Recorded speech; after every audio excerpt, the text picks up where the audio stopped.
In Surah 447, Muhammad, in the name of Allah, warned the people of the book, in this case Jews, those who possessed the law of Moses, the Psalms, and the prophets, of a terrible punishment that was going to befall them if they refused to believe in what Muhammad was now bringing in confirmation of what they already had in their possession.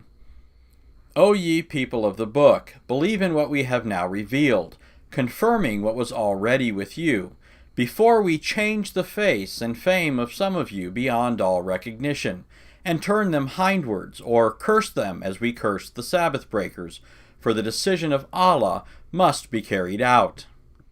The punishment that this verse speaks of is obviously something the Jews are expected to know about from the previous scriptures, since the author appeals to them as the people of the book, claims that what he's bringing is in confirmation of what they already have, and presupposes that they know what he's talking about when he refers to the face-changing curse of Allah that was brought upon the Sabbath breakers.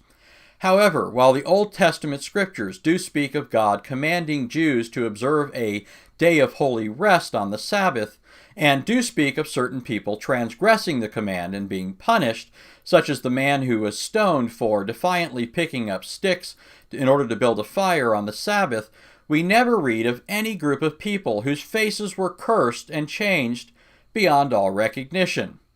In other words, what we appear to have here is yet another example of Muhammad mistaking a far-fetched legend of later Talmudic Jews for something that God had previously revealed.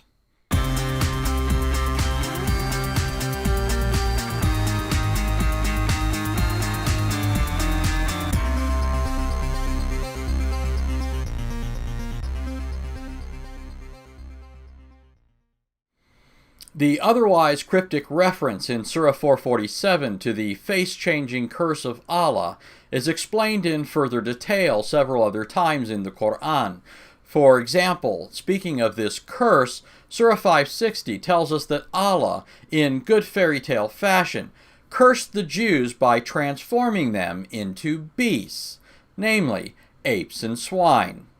Say, shall I point out to you something much worse than this, as judged by the treatment it received from Allah, those who incurred the curse of Allah and his wrath, those of whom some he transformed into apes and swine, those who worshipped evil.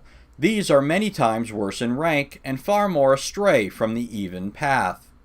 Allah says, those people that he has cursed, he can turn them into monkeys, apes, and swines.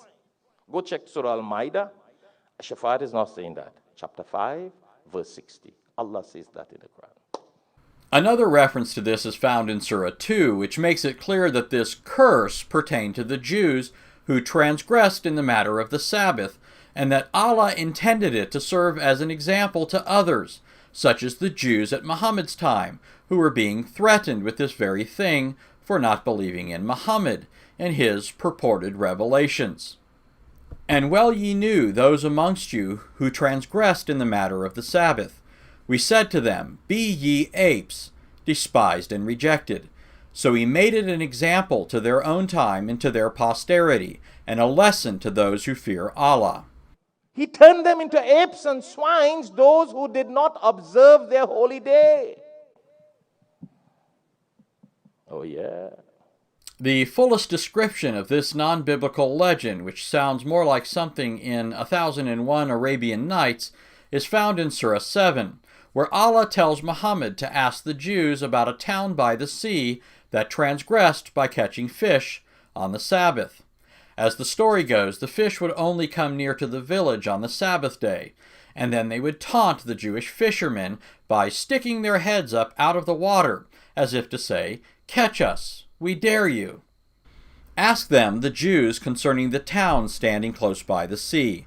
Behold, they transgressed in the matter of the Sabbath. For on the day of their Sabbath their fish did come to them, openly holding up their heads. But on the day they had no Sabbath they came not.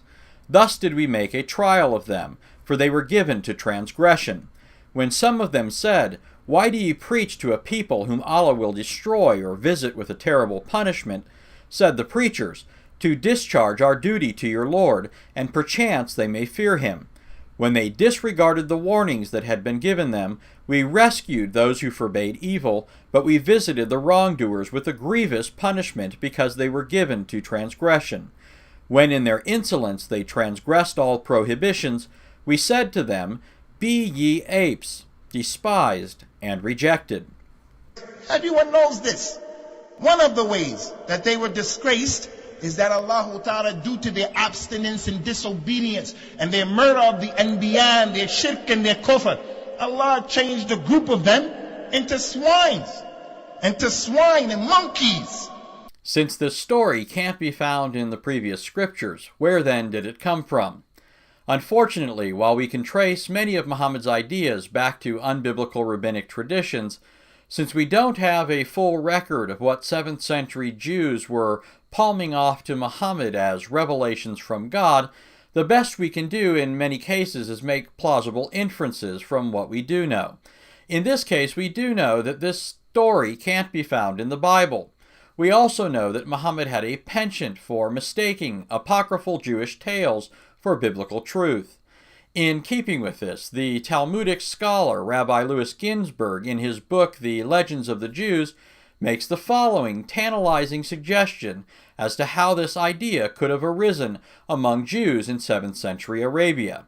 He writes, according to Tosefta Yebamat 110 and parallel passages in Bavli and Yerushalmi, which refers to the Babylonian and Jerusalem Talmuds, the high priestly family of Caiaphas, from Kaifa, which means ape, hailed from Bet Mechoshesh, the house of the stick-gatherer. In other words, the house of the man who picked up sticks on the Sabbath.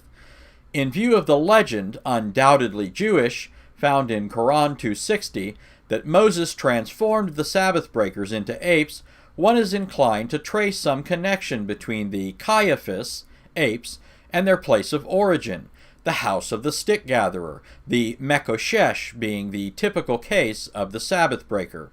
What Rabbi Ginsburg is saying is because Caiaphas, whose name means ape, was believed to have descended from the same house as the man who picked up sticks on the Sabbath day, the legend arose among some Jews that Caiaphas and his house got their name because in some way they were related to a group of Sabbath breakers who were transformed into apes and swines.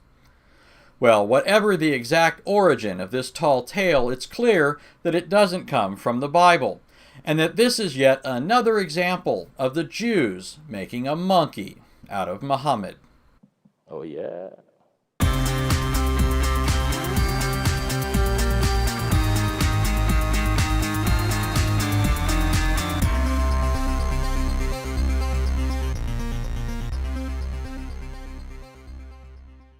Stay tuned for part 2, where I'll look at how Islamic apologist Shabir Ali tries to deal with this rather embarrassing story found in the Quran.